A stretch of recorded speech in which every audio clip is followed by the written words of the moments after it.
Greetings, Roosevelt readers and researchers. I'm here today with part 2 of teaching you how to be an independent library user, because you know knowledge is power. So I'm going to show you the catalog. The address of the catalog is on this fabulous bookmark, which you can come pick up. This is a shortcut address. You can also find it by going to my library webpage, the Roosevelt homepage, or you can just type in PPS Library Catalog to get to it. The first time you go, this is what you're going to see on your screen. And you're going to open up grades 9-12 and go into Roosevelt. The catalog is an inventory of everything we have in the library. All libraries use them, and they're all online now. You want to learn how to use a library catalog. You do not have to log into the catalog to use it, but there are many advantages to logging in. So we're going to start by logging in. It's the same as your Synergy password. I'm going to search water pollution, for instance, because I have to write a paper on that this term. It looks like we only have 8 books in the library. However, one of them, as you can see, is an online book. When it says open, that means it's an online book. In order to use this at home, you do have to log in order to read online.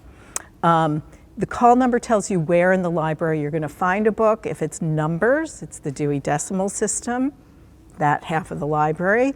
If it says fic, it's fiction, this part of the library. In this case, we don't have a biography, but if we had a biography, the story of somebody's life, it would be under the windows and it would say B. GNOV is graphic novel. So the call number is your location code. You also want to go over here and see whether or not the book is available. If it says 0 of 1, then someone else has it checked out and you don't want to bother to go look for it. This is a fiction book, and it'll give me a short description of what the book is about. These are some of the subtopics. So then if I read the book, I'm really interested in it, I can go to the subtopics. I can go back to it, look at it, see what the subtopics are, and find other books on those subjects. If you go to My Info, this student has a book checked out. It is not currently overdue, so he can renew it himself by clicking the Renew button. Now he's got an extra 10 days on the book. Okay, or 2 weeks. You cannot renew textbooks or novel sets, but you can renew library books.